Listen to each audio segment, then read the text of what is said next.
Transformers: Rise of the Beast took over the box office this weekend. I'm Rosemary Miller here with Marissa Dellato, an entertainment reporter here at Forbes. Joining us to tell us more, Marissa, could you tell us about Transformers: Rise of the Beast, how it performed? Give us the breakdown. Absolutely. So at the domestic box office, it opened to just around 61 million, which is very solid. It slightly overachieved expectations worldwide, which is, always solid and good news. I think the real story here, though, is Spider-Man Across the Universe, which premiered last week, came in at a close second place.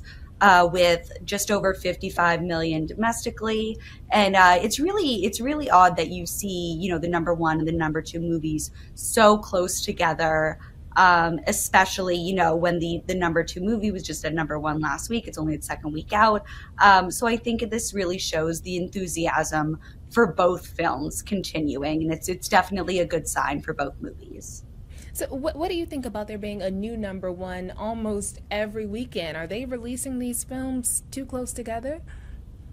I mean, that's very typical, and that's what you want. You want to be able to debut at number one.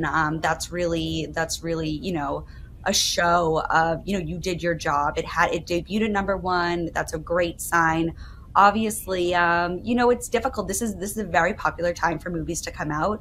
So being able to hold that number one spot is a very challenging thing. And really very few movies this year have done it. I really think, Mario Bros was maybe the one who could do it for just a few weeks. But kind of seeing the new movie that week replace the number one movie last week, it's pretty typical.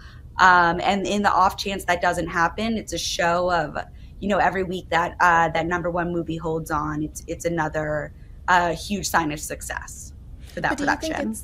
Do you think it's like cutting the conversation short on the past releases? I think it is, in terms of from the moviegoer's perspective, absolutely. It's really hard to keep up when every week there's this huge blockbuster coming out.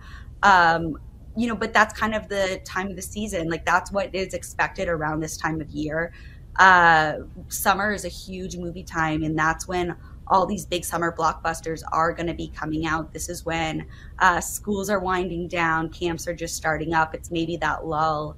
We're getting outside, we're enjoying the fresh air, and studios want us in the theaters, and they're going to try to get us any way they can by throwing as many good movies at us as possible. And you'll see the same thing towards the end of the year when, people are home, maybe they have time off from work or school, and that's when usually all the big Oscar contender movies come out by the holidays. So it's a similar phenomenon. So what's going on with The Little Mermaid? There was a lot of hype about it opening weekend, and that hype seems to have trickled down quite a bit. Yes, it's continued to drop. And so I think, what we've seen is that real initial curiosity was there. And now for those of us who didn't make it in the theaters, they're either not going to see it or they're just going to wait till it's on Disney Plus.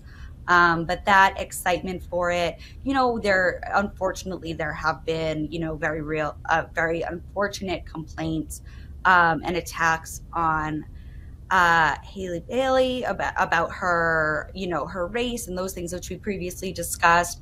But there are also legitimate complaints about the movie that maybe, the realism of everything kind of takes away from that magical colorfulness that the cartoon does.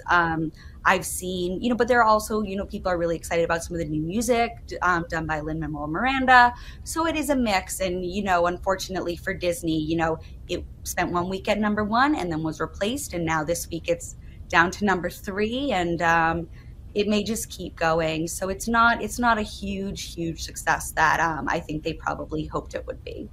Mm-hmm. So I know this coming weekend we have, Flash coming out. What are your predictions? Yes. That's going to be an interesting test. The Flash is facing, I think, two big, it has two big mountains to cross. One is the monster that Marvel is. It's a DC movie. I feel like we haven't had a lot of DC in a while, and Marvel is obviously just such a force at the box office. I mean, you saw it even with Spider-Man, this week and last week, it's all Marvel all the time. And so for DC to come in here and try to, stake its claim again on superhero, that's one huge shoe to fill. The other is star Ezra Miller. The actor has faced lots of legal trouble the past year or so, dealing with some erratic behavior, some certain allegations, and they were not replaced in the movie. They are the star of the film. They were very present at its premiere this week. So seeing whether audiences are welcome to them, considering their touch of scandal, will also be another mountain for them to fill. On the plus side, we do have Michael Keaton and Ben Affleck both appearing and reprising their roles as Batman in the film. That may be something that gets audiences into seats who were fans of past iterations of the franchise. So I'm not sure what will happen, but it's going to be interesting to watch for sure. Do you think we're going to have another number one? It's really going to depend on how Transformers lasts. I mean, audiences are loving it. They gave it an A- score on CinemaScore, as well as a 91% rating on Rotten Tomatoes, compared to critics' rating of 52%.